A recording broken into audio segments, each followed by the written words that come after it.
that I'm feeling closer.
Hello, Mr. Stanton.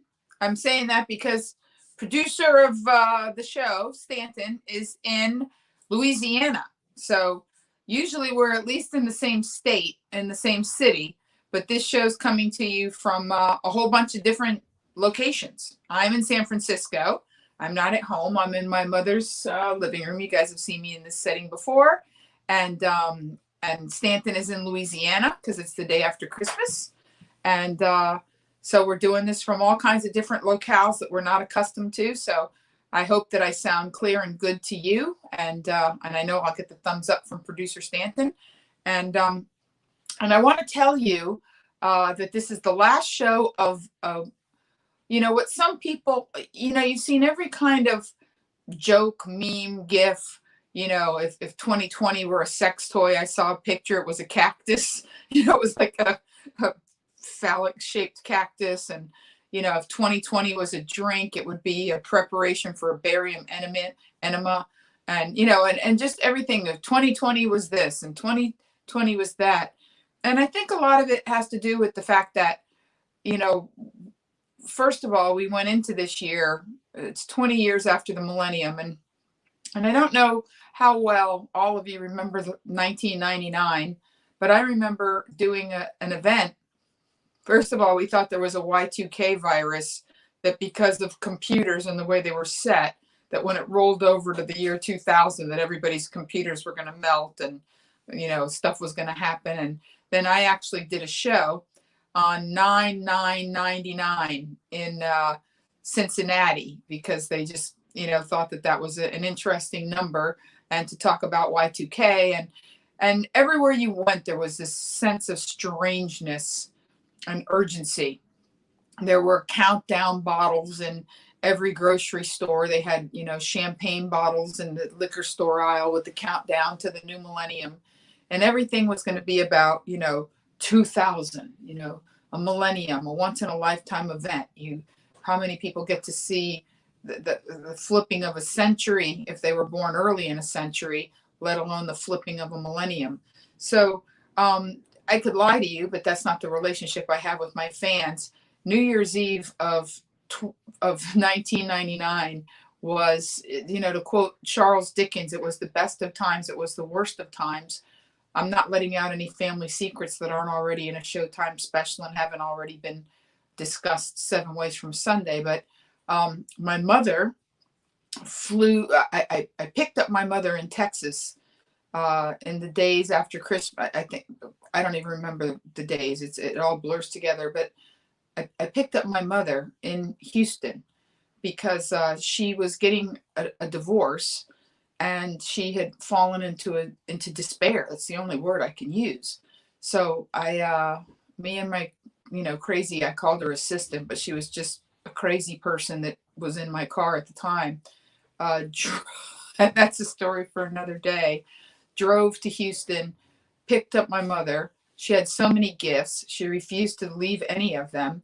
So we had to carve out sort of a mini cave in the back seat. So whoever wasn't driving, we had to rotate between driver, passenger, and person who had to crunch into the mini cave of gifts and luggage in the back seat of my BMW 325i 5-speed that I bought at auction from a drug dealer seizure. So I had this wonderful car that I bought for totally cheap that I adored. And my mom had to cram in the back seat of it. And the whole world was wonky. I mean, who gets divorced the week between Christmas and New Year's? My mother literally flew back to get divorced because my stepfather turned gay and didn't want to face the new millennium as a married gay man in the closet. He just faced it as a single gay man in the closet. Everything's changed now, so these are just jokes.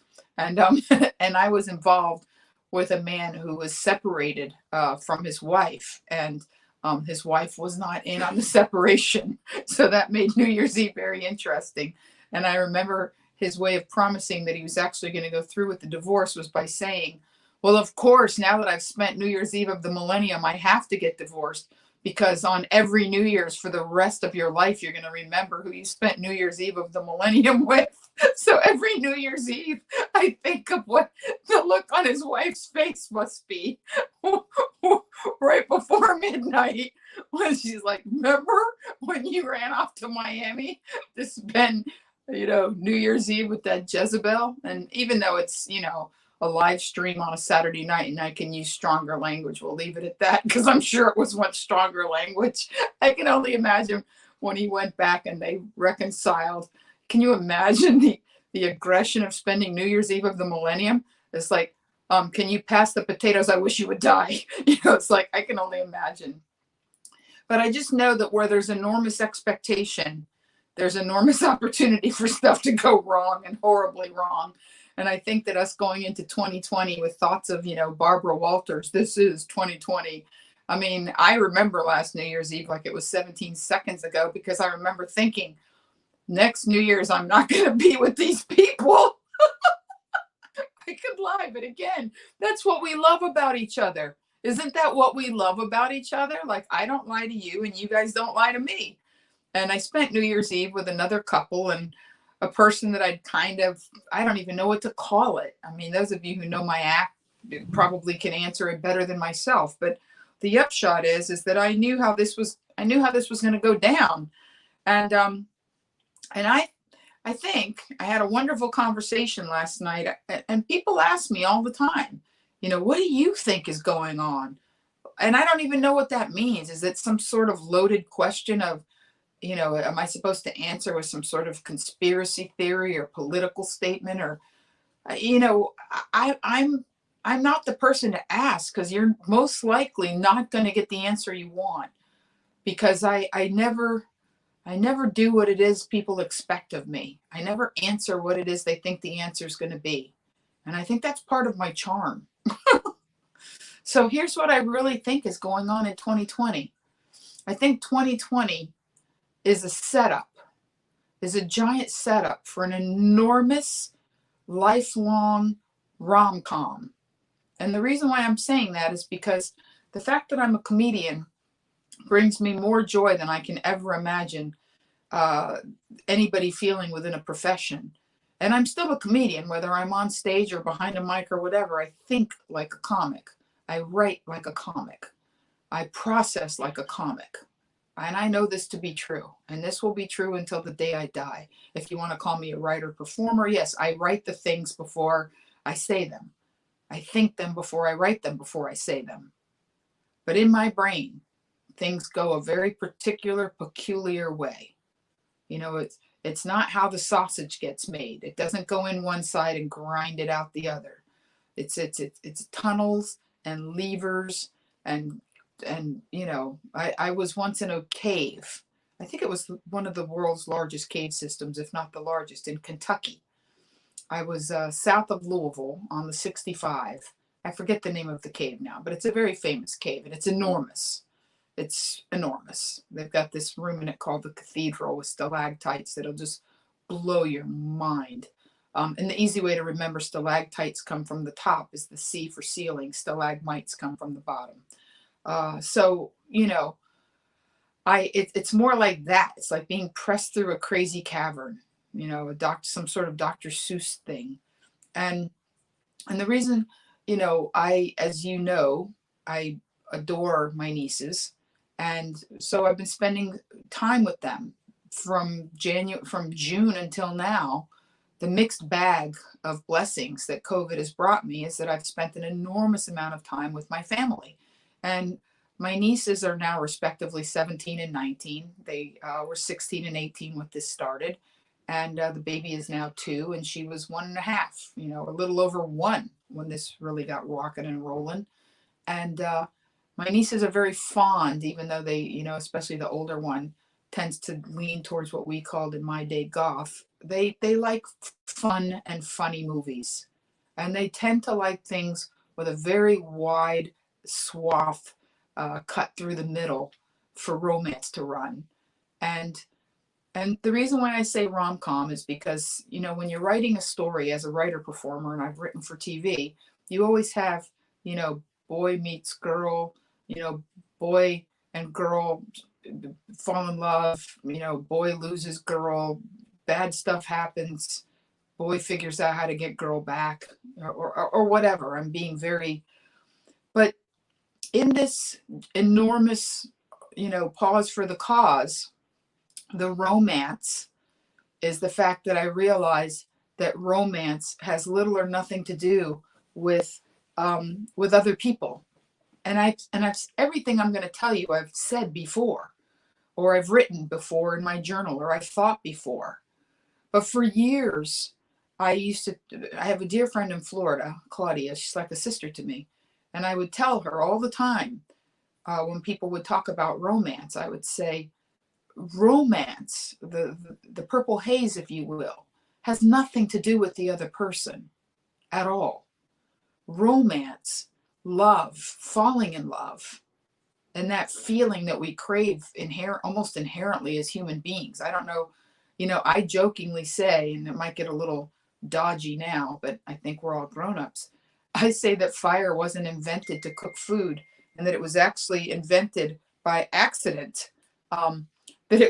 That some unattractive caveman, you know, he just didn't have the goods. He wasn't tall with wide shoulders and slender hips and able to catch animals, you know. He was like, okay, I'm the short caveman, you know, with the monk's balding pattern and the bitch hips. Like, what am I going to do? And he saw lightning hit a tree, and he saw fire, and he said, fire, I'm going to figure out how to get this hot stuff in my cave so that I can get the babes, so that the babes will come to my cave. And then basically fire was invented so men would have a new place to bone. like, hey, okay, so that guy's got thick hair and he can chase a mastodon or whatever. But, you know, I've got a hot cave. And I believe that in some way. I think a byproduct was that it kept you warm and that you could cook with it. That's just what I choose to believe. That romance and love and wanting to be attractive and wanting people to want us is as human as any other need. And so I would always tell my friend Claudia that when you fall in love, you don't fall in love with the other person. You fall in love with something that the person stirs within you, that makes you your best you. You actually fall in love with yourself. You fall in love with the you that you become in that person's presence. Suddenly, you're funny and you're charming and you're patient and you're tolerant and you're willing to try new things and you cook and you hike. I'm afraid of heights and snakes more than life. Like those are, they're not even like, oh, I'm kind of afraid. They're insane phobias. Like as a child, I went up to the window in the Twin Towers and you could feel those bad boys swaying. And one summer, my Uncle Frank in New York took me to the observation deck of the Twin Towers. I'll never forget it because I wouldn't get near the window. I was in a closed building and I wouldn't get near the window because I could feel ever so slightly the movement. Well, oh, sliding you the playbook. Thank you. Somebody just posted one of my CDs and said that it was their favorite. Yes, thank you. So, you know, I'm terrified of heights. Well, my second husband, who I loved very much, and that's a long story for another day. I know I put a pin in a lot of things, but we're going to know each other a long time. His, superpower, if you will, was that in the Army, he had taught rappelling. He had done a bunch of things that he was very proud of. So he promised that he could teach me how to rappel. And I was like, I don't think so. I'm afraid of heights. And he said, well, you tie these things around your legs, and once you go over the lip, like the hard part is that you've got to kind of jump to start the rappel. And then you rappel. So you're going to jump off a high thing and then you're going to rappel. I go, well, where are we going to do this? He goes, well, there's some rocks in Louisville, outside of Louisville. And that's the way they say it, Louisville. He said there was this rock place where I used to take people from Fort Campbell. And, it's in the woods. I go, well, are they snakes? He goes, well, yeah, but I mean, nothing terrible. And it was, so here I am traipsing through the woods, through the woods, and some boots I bought at Sears that day because I didn't have appropriate footwear to go rappel, to go jump off a rock. And the lowest one I could jump off of was 30 feet, 3 stories high. And that's who I was. I was the person that would go through the woods and jump off a 30-foot rock because I wanted to be that person. I wanted to be the person who loved my second husband. And I did very, very much for a very, very long time. We were married 9 years. So that's a story for another day, but it wasn't a bad story, and it actually ended well. Okay. And people say like, oh, well, your marriage failed. Well, fail is your definition. I became a successful comedian. He became a successful airline pilot, and we're both friends. So you tell me what the failure was. I think that's pretty awesome myself. So I think about who I have been these 8 months on lockdown. I've been a person who doesn't have anyone in my life specifically, but decided when you're afraid, when I was a little girl, I used to play this game with myself. When you're very much afraid of something, think of something you're more afraid of, and it'll distract you. And maybe that's why acupuncture works. I'm not a fan of the needles, but man, when they start going in, all of a sudden it's like, I don't think I care about my tinnitus anymore. So at the beginning of this, when I just saw contract after contract after contract sliding through my fingers, I thought, okay, all right, this is the time I'm going to tackle technology. I am going to learn things that I, heretofore had said, I just don't think my brain works that way. Well, it really doesn't, but it can do what I ask politely and nicely without judgment or, making myself feel bad. So everything is figure outable. There's a book by that title, but I didn't need to read the book. The title kind of gave me what I needed. Everything is figure outable. And I figured the power of being able to Google things and use the most minute combination of bizarre words, and the thing pops up.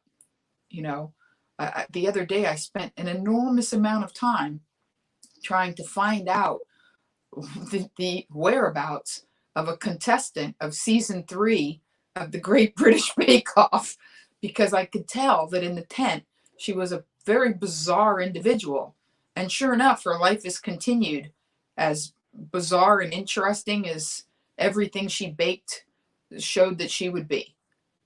And I just felt happy that now it's like, if I want to know something, it doesn't mean I don't have a healthy mistrust of technology. I do. I still have an activated Siri in my phone, and I still don't have Messenger on my brand new iPhone 12. And it's probably can creep over in my sleep from my other phone. But anyway, the point is that during this time, I've decided to activate muscles seen and unseen.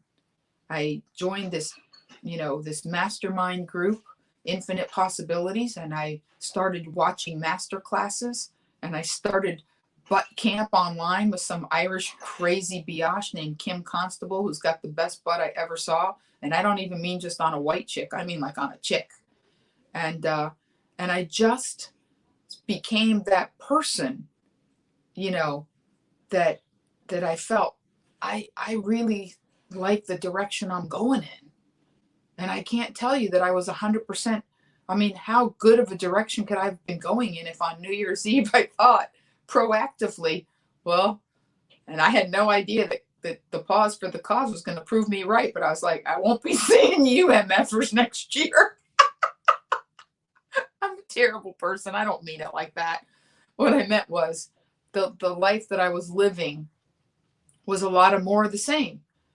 Get on a plane, get off a plane, get on a boat, get off a boat, come home, be happy, switch out luggage, see your dog. A wonderful life, no doubt. I can hear a lot of you saying, oh, boo, boo, boo AF. I get it. But this year, oddly enough, I feel like there's been this amazing balancing, leveling act where, you know how in movies everything's this sort of suspended animation, like the characters, whether one of my favorite movies of a few years ago, and it wasn't a great movie, and I don't think it did well on Rotten Tomatoes. I know I'm not selling it very well, was a movie called The Secret Life of Walter Mitty, and it's a pretty old movie. And all I can tell you is Ben Stiller was entertaining in a way that I'd never seen him be entertaining. Sean Penn basically steals the movie out from under him in about 7 minutes. And, Shirley MacLaine is Shirley MacLaine from Steel Magnolias, but older and slightly more interesting, crotchety old mom. But the thing about the movie is that it's those moments in time, and we all have those moments, like, for instance, when my father was ill and I marched, and we all say it was like a movie. And I marched into my boss's desk at Jack FM in San Diego, where I was making a bunch of money. But suddenly I didn't care. I was in that zone. And I walked in and I said, I don't want bereavement time. I don't want 2 weeks off after my father dies. I want to go now. I want to go now. And my boss was like, I'll let you go, but you won't have bereavement time. I said, I'll go on the air the day after he dies. I want to go now while he's alive and he can talk. And I left from my dad's house July 3rd. My dad died August 22nd. It was the smartest decision I ever made in my life. And that being said, I was in that zone, like in a movie, in that weird zone where time had no relevance and money wasn't important. And there was some adventure and conversation, dialogue unfolding. And see, that's what great movies are made of. Those moments where you're so pressed and stressed and different and out of your element. That's the movie. The movie isn't, and then she got booked on Royal Caribbean and got to, no, that's a part of the movie. It's a good movie. But that's not the movie. That's not the movie. The movie is my dad leasing a new Cadillac 6 weeks before he died. And he didn't do it to be nice to my stepmother and leave her set up in a new Cadillac. He did it because that was his middle finger to the Grim Reaper. He asked me to take him to the beach behind the Delano. Not because he liked it better or the water was warm. It's because he said there might be some topless chicks. That's a movie. And I guess as a writer-performer, I already knew what movies were made of before I became a writer-performer.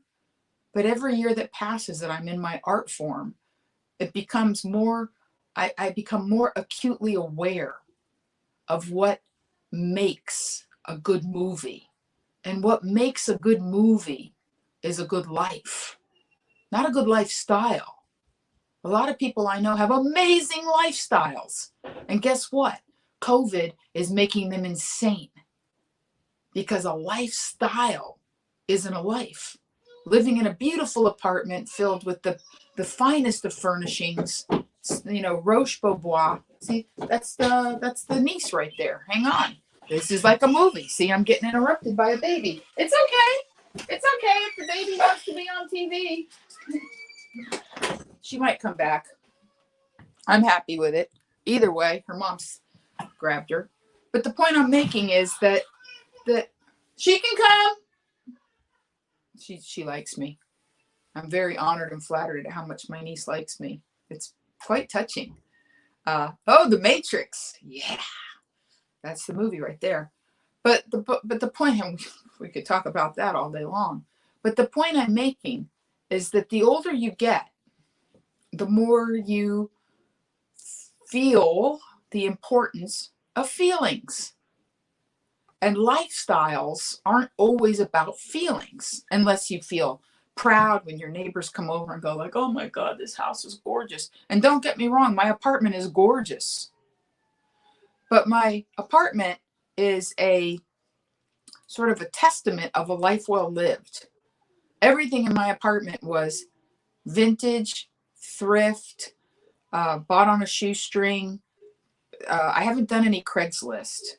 But the point that I'm making is that I never walked into a West Elm or a Crate and Barrel, and those are pretty cheap, or, I guess something by design. Never. Because it wasn't that at different points in my life I couldn't afford those things. I could. And I've had things in my home that were not cheap, at the height of when I was on the radio and making a lot of money. But it doesn't ring my bell. Having an expensive couch delivered doesn't ring my bell. Finding a Henrodon at a thrift store for $200 and then finding remnant fabrics and then having it covered, then having a $900 couch that was 2 + 7 and having it upholstered, that could have been, a $5,000 couch. Well, that's exciting. And I had an uncle that bought a Cadillac from a funeral home a week before he died. That's wonderful, Michael Blair. I totally get that. So the point is there a baby? Come. Hang on, my niece wants to be on camera. Come on, baby. You want to be on here? This is right there. She is. Say hello. Say hello. Say hi, baby. Look at this child. Look at this baby. Look at this baby. Okay, it's okay, honey. It's okay. She's good. She's okay. You want me to hold you different? I'll hold you different so you don't even have to face. There you are. There you are. Look at that kid. Look at that kid. You tell me that the pause for the cause isn't. Look at her. Just look at her little face. Is that a beautiful child? Do you think I care that I've gotten to visit with her like 6 or 8 times since this? Exactly. All right, go with Daddy now. I love you. I'll see you later, little gator. What are you going to do? Do you want to say hello again? She likes it. Are you a ham? Is the baby a ham? Of course you are. Here, say hello. Say hello, Sophia. See? This right here. Oh, that's what people are literally posting. Don't cry, baby. Hello, baby. Look at that. They see you. She's adorable. Yes, she is, Amos. You have no idea. Want some chocolate? Want some chocolate, Sophia? Chocolate. Let's go get chocolate. Daddy's going to give you candy. Let's go get chocolate. When all else fails, chocolate. It's an old Marvez trick. Did you see that? Did you see that, child? Did you see that, child? So the point that I was making is that you learn. That was a moment right there. Yes, the future is gorgeous. She's pretty adorbs. And the point that I was making is that we, those moments where you feel like you're suspended, that you love something, whether it's a thrift store couch or your father in his final days, or the ability to see your niece, always in the rom-com, whether it's Crazy Stupid Love, which is with Ryan. These are the movies I've watched with my niece, with my nieces. We've watched Stupid Crazy Love. We've watched The Holiday. That one's a little rough. That's a little, it's not for everyone. I think it's rated R, but it's definitely a Gen Z kind of rough around the edges Tinder situation. It's like, whoa. But again, at the end of the day, it's a good old fashioned rom-com. At the end of the day, we watched Napoleon Dynamite. Again, at the end, the tetherball with the little girl. You want to come back out? I'm sorry. This is probably going to go on, but she's quiet when she has candy. It's okay. It's all right. It's all right. Come on, baby. There you go. So she is sweet, Michael. Say hi to the people. I'm telling you, the future is bright. Is she too much? That's not COVID. There you go, baby. So when I talk about the setup, you know, in every romantic comedy, there's a blindness to what's really going on. There is a blindness to who really loves who, to who's going to end up with who. That's the whole idea, is that there's this deep denial, most of the movie, of who really loves who and who's going to end up with who and why. You see this? Do you see how happy this makes me? So to me, the pause for the cause, you know, the setup, the hiding in plain sight, is that I'm not the person I Do you see this? Is not. She is happy with me. Yes, she is. We adore each other. Oh, thank you so much. Everybody's saying such nice things about her on camera. Go ahead. Go with Daddy. Go with Daddy, little girl. I'll see you in a minute. So the, you know, this 9 months, this 9 months has been about me and you looking around to see what our real life is. Our jobs are in jeopardy. Mine too. Our lifestyles are in jeopardy. Mine too.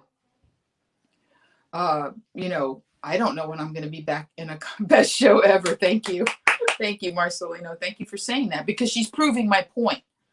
She's actually, the fact that I've been able to spend so much time with her, she loves me to pieces. Like, it's not like before when I would show up, and of course she's older, but before when I would show up, like, she knew, like, oh, this is a grown-up that likes me. But this ability to visit, to spend time, you know, as I was saying, our lifestyles are in jeopardy. Our jobs are in jeopardy. The restaurants that we frequent are in jeopardy. A lot of things are in flux and jeopardy. But if you have the basic components of a rom-com, which is something good is happening, that the universe is conspiring on your behalf, even if you didn't know that it was, that you're going to end up where and with whom you're supposed to, even if you didn't know that, even if you felt lost, even if you lost them. I got news for you. Every boyfriend I've had since 8th grade, literally 8th grade, has reached out to me during the pandemic. And not, I miss you, or I want to get back together, or I'm unhappy in my marriage. Just, those were good times. People are looking back in order to figure out what to take forward.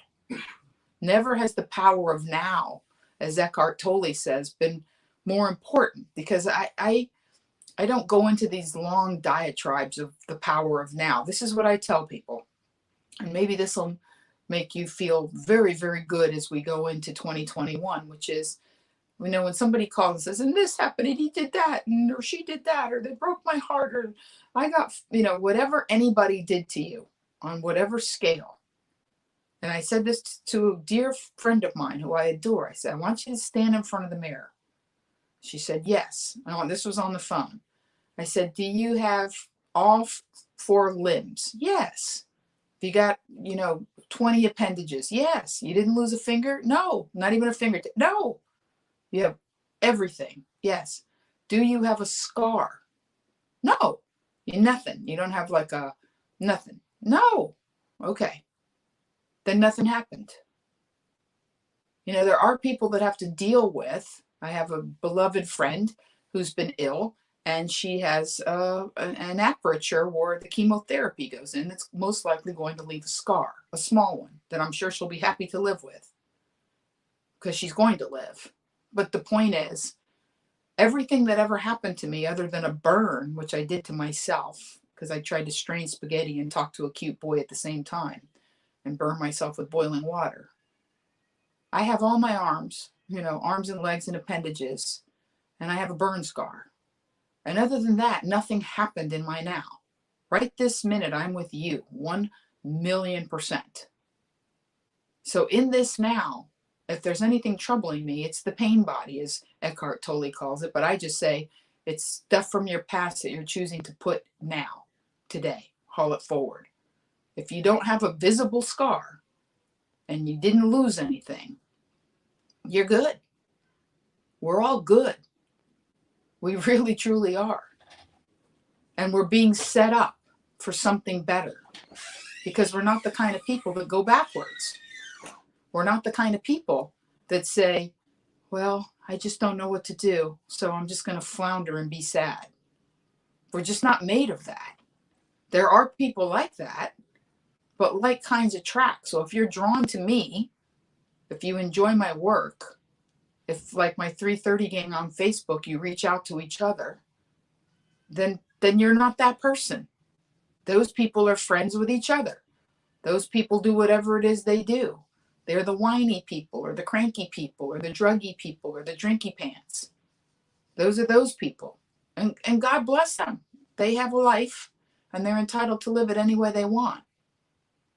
We are taking this pause for the cause to double down on life. We're doubling down on a happy ending. We're going to stick the landing. We're absolutely going to stick the landing on 2020. Because all of the expectations we had probably weren't met. But I will bet dollars to donuts that even if something very bad happened to you, the place you worked is gone, the person you loved got under your skin. By the way, those two things, and I can't say the person I love, but the person I was hanging out with, those things happened. I understand them. But then I'll watch, I'll watch a master class and a guy like, David Lynch went from failure to failure to failure in some ways and was going to quit 1,000,000 times because he really just wanted to be a painter. But the universe kept having him fail at painting and succeed at all of his little side, wacky little artistic projects that eventually his first movie was actually a moving painting. It was a movement art piece that became his first movie. And then he became, obsessed with movie making. And he went from making, Eraserhead to, and if you haven't seen this movie, The Elephant Man, nominated for an Oscar. The Elephant Man is beyond brilliant. And it was directed by David Lynch in his 30s, after he'd almost failed at everything. The universe had another plan for him, a better plan. And then he went on to do, everything. Twin Peaks, Mulholland Drive, Blue Velvet. That's how that worked. So I have a funny feeling, in fact, I'm pretty sure of it, that during this time frame, whatever you lost was a setup for something better. And it's not going to be easy. I do this every Saturday night and I go live on Facebook every day at 3:30, and I'm trying to simulcast them so that I can bring you guys over to my YouTube, and I bring my YouTube over to my Facebook, but I'm really trying to get more of the Facebook onto YouTube, to be honest with you guys. I think that's the play, So that being said, I'm 100% certain that in my life, that there's a lot of things that were not visible to me until something else got moved out of the way. And suddenly, so many things have become much more apparent, much more visible, much more important as I'm doubling down on my lifestyle and my happy ending. It involves, a healthy love and respect of technology and social media, because I figured out how to use it in a way, the 330s and the live stream, I figured out how to use it in a way that I feel is beneficial to what I do and to what people expect me to do. So, by the way, I do have news stories. I feel I would be remiss if I didn't cover this story. It was a big, bizarro, horrible story. And that is, yesterday morning, some individual in Nashville, and I've been to Nashville many, many times, so I know exactly what they're talking about. I've performed there at Zanies. An individual set up a situation where there was a recorded voice, automated voice, that let them know that in 15 minutes, an RV was going to blow up on a quiet suburban street of Nashville. And people heard it. People got out. It was a giant explosion, about 20 minutes from central Nashville and Murray Heights. Miraculously, no one was killed. 3 people were hospitalized.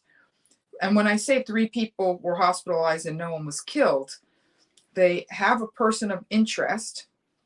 But the interesting thing is that there was a home in the neighborhood that was photographed in that very neighborhood that had an RV similar / identical to the one that blew up in their backyard. It was registered to an individual who owned an alarm store, and they believe that the person, because there were human remains, that it was a suicide bombing. And if they know more, they're not releasing why the person did it or why they warned them. Obviously, there's a lot of speculation and conjecture, but there is no manhunt. So according to TMZ, cops and federal officials, and I've read a lot, I'm just saying TMZ because they seem to cut to the chase. Cops and federal officials held a news conference Saturday with an update on where things stood after an RV blew up in downtown and caused devastating damage.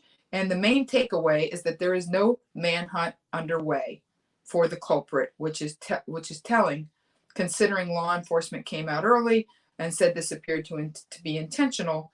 They would be pounding the pavement if the culprit were probably alive. So you ate in at McDonald's in downtown Nashville. Oh, that was very nice of you, Michael. So he ate in downtown Nashville and was kind enough to feed some homeless people while he was there. So what's being, sort of, again, the speculation was that they announced that it was going to blow up in hopes that it would draw the highest level of elite law enforcement who would be there at the time. Luckily, no one in law enforcement was hurt, and, whoever got blew up. But the sad part is, as if COVID were not enough, several, I think a dozen businesses had storefronts blown out. It was a big blast, and there was a lot of damage. The mayor of Nashville, he's the one that I'm quoting, is saying it's unbelievable that 3 people were sent to the hospital and no one was killed. So, Christmas morning, Nashville, suicide bombing. And, interesting and positive part of that is the culprit appears to have done himself in and saved us a lot of money in a trial. No one died, and glass can be replaced. So, but that was a very big story, and I would have been remiss. I don't want you guys to think like, oh, she's just making stuff up. No, I don't. I say a lot of things, but I don't make stuff up. Okay, but this is a great story. An official in an Anchorage soup kitchen said she received as a donation of 30,000 pounds of food on Christmas Eve from a local towing company after a truck carrying the produce crashed. How great is that? It's terrible that the truck crashed. And I've seen, as a road comic, I've seen a lot of horrible crashes with semis And in fact, the 330 gang knows that when I was driving up here Tuesday, I saw two horrific car. One truck was jackknifed on the 170 north before I even hit the 5. Very bad accident. And I couldn't tell you what happened to the driver. The windshield was busted out, but by the time I got there, all of that was handled. I pray that he got out okay and was wearing a seatbelt, and that even if he was injured, it wasn't fatal. And then when I was just south of Bakersfield, stopping for gas, I forget the name of the exit, but it's like the only truck stop between Gorman and just near the Grapevine. There was a car fire, and I don't mean a car, I mean a Mercedes billowing with truck, all fire trucks all around it, just trying to get it to stop billowing black, horrific flames. And it happens. It happens when people have a lot on their minds. That's why I always tell people, when you're driving during the holidays, you know how they talk about eating for two? Just imagine that you're driving for two. Drive safely for yourself and anyone that might be close to you. And if everybody did that, everyone would be safe. So on Christmas Eve, a very large truck blew up. Oh my goodness, one of our policemen, as a matter of fact, who listens to me when he's on the beat, said he has to go check a possible shooting. God bless you and stay safe, my friend. We'll be waiting for you. The broadcast, podcast, live stream, whatever you want to call this, we'll be waiting for you. And so will all of my well wishes and prayers. Beans Cafe and Children's Lunchbox CEO Lisa Saunders said the towing company offered her the food after they recovered it from a semi-truck that had crashed into a ditch. No one was injured in the crash. See, that's what I want to hear. But even though no one was injured in the crash, a lot of food got tipped over. And Vulcan Towing came at a time when the demand has never been bigger. Like right now, these people are absolutely just beside themselves. So imagine 30,000. That's a lot of food. Oh, that's so sweet. You guys are all wishing Marcelino to be careful. See, that's what I love. This is different than a TV show, even my radio show in San Diego. My goal, aside from lifting some spirits and making you laugh and bringing you some information, has always been about community, because community is key. And again, the Pause for the Cause has created community. But I digress. So this 30,000 pounds of food, the shipment included chicken, eggs, vegetables, hamburgers, strawberries, and a variety of other produce. The Soup Kitchen's food service director, Scott Linkle, said the package could serve those in need for up to 3 weeks. And Beans Cafe feeds around 700 to 800 people a day. So talk about somebody's misfortune. Yes, is it sad that the truck crashed? 100%. Is it bad that, this poor guy's probably, his insurance is going to go up, and the tow truck had to pull it out of a ditch, and it's something to pull a semi out of a ditch. But 30,000 pounds of food, which in the past may have just gone in the garbage, which breaks my heart in 52 places. I'm going to tell you guys a story, and I don't care if you rat me out. You might. I don't care. I live in a nice building. I'm blessed. And evidently one of my neighbors was going on vacation. And hand to God, okay, I have no reason to lie about this, had whole food bags. It said Whole Foods on the bag, all right? Whole food bags with sealed tofu salads. Sealed, tape. The kind you buy when you go up to the counter and you have to trade them a portion of your mortgage so that you can get the broccoli salad with the perfect dressing and the tiny little bits of bacon. I haven't eaten it in years, but I remember it. And the raisins. Okay, they had probably $75 or $80 of prepackaged food from the Whole Food Deli that was going to expire on December 28th, and all of it was taped shut. Well, I know there's cameras in the garbage room. I don't care. They've already seen me taking Louis Vuitton boxes. I have a neighbor who's very wealthy and wears nothing but Hermes and Vuitton and, Christian Louboutin. And she just throws I guess she just puts it in her own boxes or whatever, but she throws out all the boxes and cartons. And Louis Vuitton boxes are beautiful. And Hermes, aside from being that beautiful bright orange, the boxes are very sturdy and they seal magnetically. So they're perfect for storage and they stack. So whenever I go in there, it's like a treasure hunt. It's like, oh my gosh, look at the size of that box, because some of them are really big. She must buy weekenders. But anyway, I digress again. So I took all of the Whole Foods food, and it hadn't been there long. It was still cold.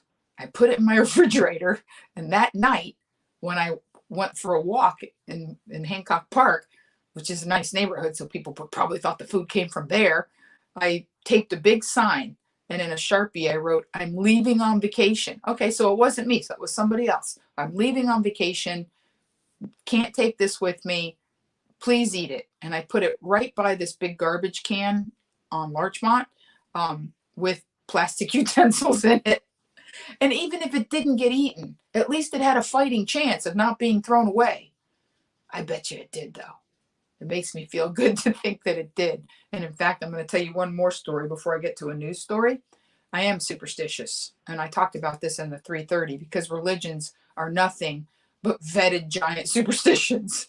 And by vetted, I mean the people that, are part of the religion are saying, yeah, this works for me. That's the vetting.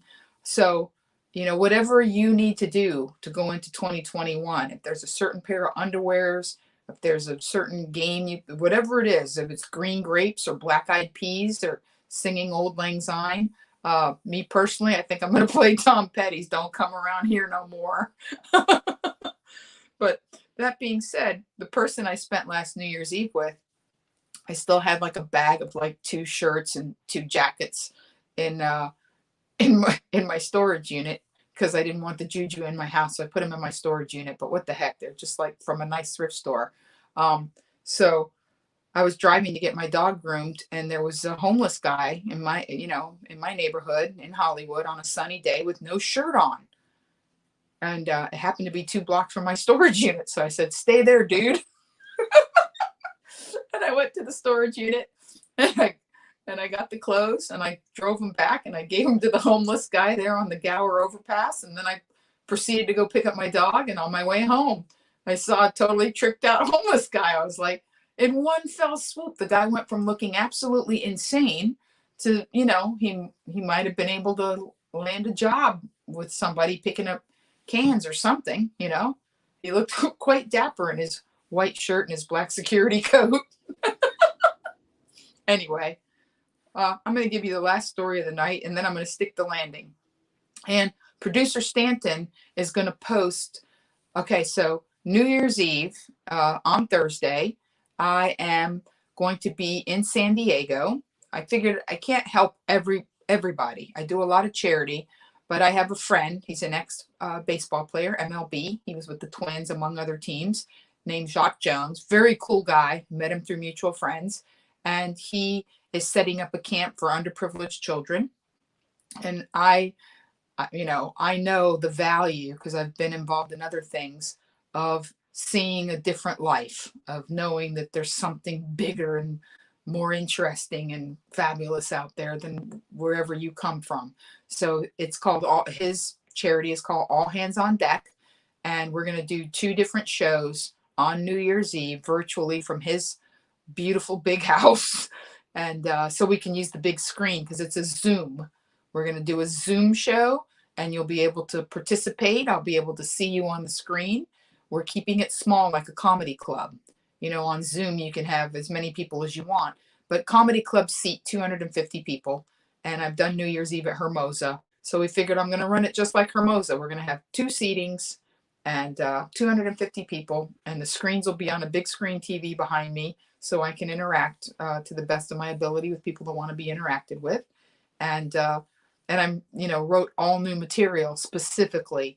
I'm not going to try and do, stand up. You don't stand up on Zoom, but it will be, funny and material akin to what I would do if I were doing straight stand up. And I am developing a program just for New Year's Eve. And when I say that, I don't mean a special as in it's a comedy special. I'm calling it a program because it's really more of a program, of a broadcast, what you would get. Remember when David Letterman just basically did the whole show himself after 9/11. And but I won't be by myself. I'll have Jacques and some people, interacting, and I promise you that it is specially designed to lift your spirits. You're going to be contributing to a good cause. We're going to be spending New Year's. I'm very superstitious, so spending New Year's with you guys means the world to me. And we're going to help some kids see a bigger, better way of living, hopefully by this summer or the fall. So there you have it. That was my crass commercial moment. And so now I'm going to give you the last story that I pulled up because I love this story so much. And the story is a dog in, hang on a second, because it sounds funny, but because of the fact that I have two phones, I have to remember where I sent the story to. Here it is. All right, here we go. Oh, by the way, in 1 minute before I start the dog story, talking about repurposing and dumpster diving and finding nice boxes. So I walk the same neighborhood all the time. It's a beautiful neighborhood. You guys, my 330 group has been on walkabouts with me in Hancock Park, and I've shown you the old houses, and it really does lift my spirits to see the Christmas decorations and the Halloween decorations. We've been walking Hancock Park for months, the 330 gang. And so there's a big, beautiful house on Rossmore, which is a very fancy street that turns into Vine. And I love the house and I admire the house. And Sunday before last, I was walking in front of the house, and the owners of the house had just set out stuff. I hope nobody passed, but it looked like they were having a Marie Kondo spark joy moment, and they just put a bunch of stuff in front of the house. So I looked through the stuff, and me being a, thrifter, vintager, backpacker of foreverness, I knew this is good stuff. So I grabbed 2 plates with indentations, an ashtray, and a Peter Rabbit children's china, set that you would have the bowl and the plate, and washed them, took them home, and, carried them back to my car. It was heavy, and took them home, washed them, looked them up, looked at the stamps. Well, the 2 dishes were oyster with the indentation. They were Haviland and Company of Limoges, France oyster dishes. They're worth about $175 to $200 a piece, not a chip on them. A Waterford crystal ashtray, and I didn't even bother to look up the Peter Rabbit because I already felt rich. So I was like, wow, that was wonderful. Well, about 5 days later, I'm walking in the same neighborhood, same house, and I see these beautiful wine goblets that were clearly etched glass. And I thought, well, they could, even if they were done in a factory, they're beautiful. So I took them home, washed them, flipped them over, and they're blown glass from some exclusive studio in Chicago. And is any of this worth money? Sure, yes, if I sold it, but I'm not selling it. I consider them to be rewards from the universe for staying the course, for literally walking the walk, for seeing the value, for that thing that's conspiring that I keep telling you, the beauty that's hiding in plain. Do you know how many people walked in front of that house and saw that stuff stacked up and probably said, oh, if it's in the front yard, who wants it? Or it's the COVID or whatever. No, it's not. It's really good stuff that somebody didn't care about. All right. So here it is. A Christmas miracle. As a pet poodle that went missing 3 years ago is found 800 kilometers. 800 kilometers. This is a story from Australia. This woman got a job in Canada, so she gave her parents her dog. The dog disappeared almost immediately after it was moved. Turns out that it went by, itself, this little pup, from her neighborhood, from Queensland, all the way down to Cairns. Okay. And what they were saying is that in that neighborhood, it's crocodile. I mean, if you know anything about Australia, like this poodle navigated its way through crocodiles and dingoes. Like a wild dingo took my baby. Yeah. So it basically went home 800 kilometers back to where it thought its owner was going to be. And 3 years later, they called her because the dog was chipped and said, oh, by the way, your dog's in your old hood. Made it through the dingoes and the crocodiles. And they were reunited. See? See? Do you see what I'm talking about? Just when you think. Just when you think. There it is. So you haven't lost anything that won't be found. Even if it's found in another way. Even if it's the final scene of Heaven Can Wait. And it's not and it's not Joe Pendleton. But it is Joe Pendleton. If you haven't seen the movie, just say, you know, it's something will come in another form that feels even more wonderful. We are going to have our happy ending. We're in the middle of the rom-com. We haven't gotten to the end. If you're not happy, it's because we're not at the end. We're in the middle of the rom-com. Boy loses girl. We're gonna find it. All right. So hopefully I'll see you Thursday night. And if not, I'll most certainly be with you next Saturday for the first show of 2021. And until then, guys, you know the drill. Love hard. I couldn't possibly love you anymore, I think, but I'm pretty sure I will in like an hour. I got to give my heart a chance to grow. All right. Love hard. Forgive harder. That's really going to make 2021 great. Just forgive everybody. Forgive whatever politician you hated, whoever fired you, whoever cut back your hours, whatever landlord called and left you a nasty message. Believe me, I've been in all of those boats. Forgive harder and get as happy as you can, as fast as you can. See you sooner than later, I hope. 3:30 tomorrow for most of you. Bye.